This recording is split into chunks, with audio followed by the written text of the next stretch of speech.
tous, je crois que vous vous portez bien. C'est toujours un plaisir renouvelé pour moi de vous retrouver dans le cadre de notre recap de l'actualité de la semaine.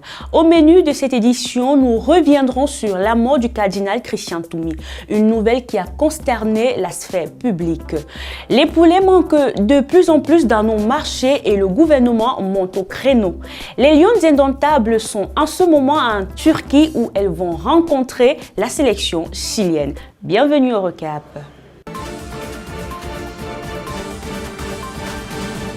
J'ai parlé à un fonctionnaire au Cameroun.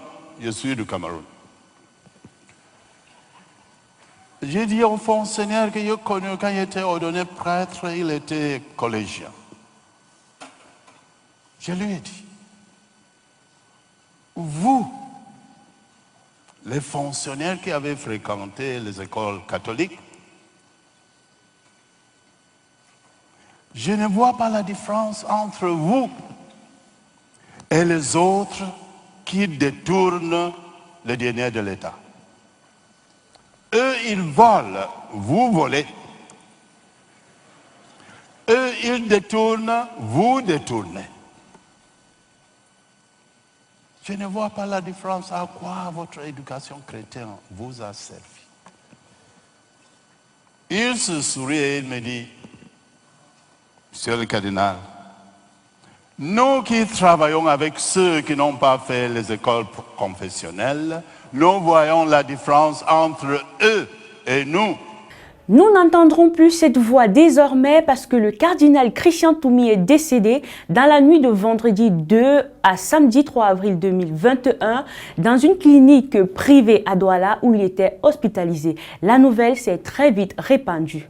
À la une de ce journal, un choc d'émotion et de consternation traverse le Cameroun. Le décès à la veille de la célébration de la Pâque du cardinal émérite Christian Toumi. Il était le tout premier cardinal de l'Afrique centrale. Son éminence cardinal Christian Toumi, archevêque émérite de Douala, est décédé ce samedi à l'âge de 90 ans des suites de maladie. Au cours des dernières années de sa vie, le premier et d'ailleurs le seul cardinal du Cameroun s'était pleinement engagé dans la résolution du conflit dans les régions anglophones. Il était réputé pour sa liberté de ton et ses positions tranchées.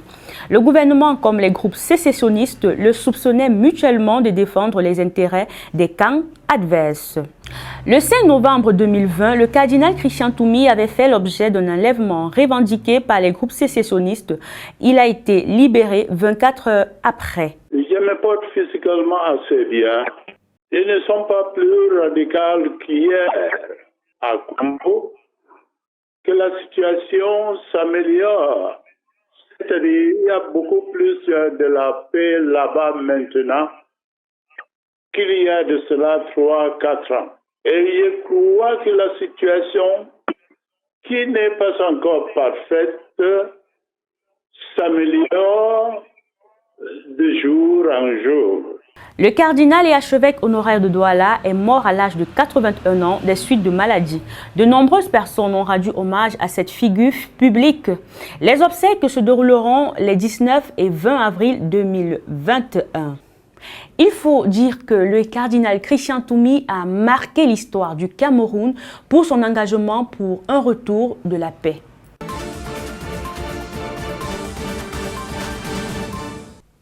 Est-ce que vous imaginez une réception sans poulet? Eh ben, moi non.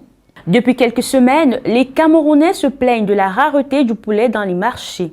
Pour résoudre ce problème de pénurie de poulet, le gouvernement camerounais a autorisé l'importation des poussins d'un jour et des œufs du Brésil. On a d'un côté les mèches brésiliennes et maintenant ce sont les poulets brésiliens et après ce sera quoi? En tout cas, vivement le retour de nos poulets dans nos plats.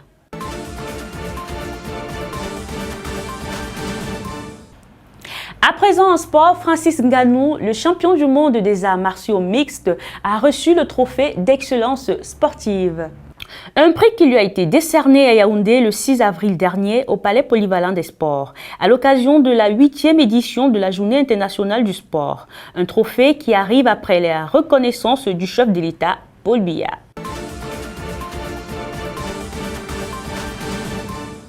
Toujours en sport, les Lions indomptables sont à Antalya en Turquie depuis le 6 avril dernier où elles vont affronter la sélection chilienne. Une rencontre qui s'inscrit dans le cadre du tournoi de barrage qualificatif pour les Jeux Olympiques. Les Lions indomptables doivent défaire leurs adversaires les 10 et 13 avril en aller-retour pour espérer se rendre pour la deuxième fois à l'édition des Jeux Olympiques à Tokyo après ceux de Londres en 2012. Allez les Lions, nous sommes tous avec vous.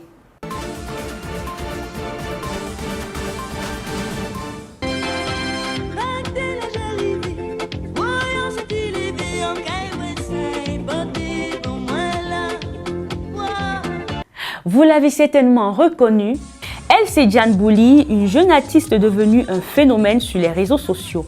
La créatrice de contenu draine une grande communauté grâce à ses vidéos qui font honneur aux anciens succès.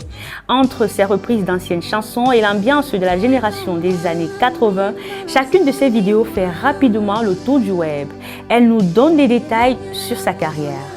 À la base, je suis d'abord modèle photo. Et après, j'ai ce petit côté goofy, un peu folle que les gens de mon entourage avaient déjà remarqué qu'ils aimaient bien. Ils m'ont conseillé d'aller sur TikTok. Et maintenant, sur TikTok, j'ai commencé à suivre les tendances.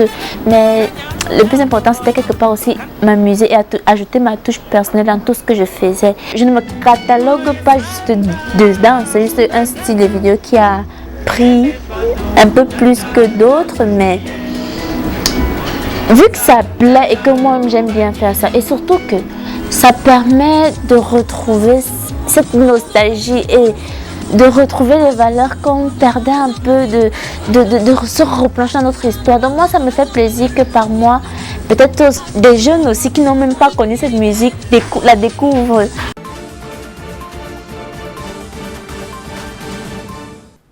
C'est tout pour le recap, on se retrouve très bientôt pour une toute autre édition. Surtout, continuons de respecter les mesures barrières.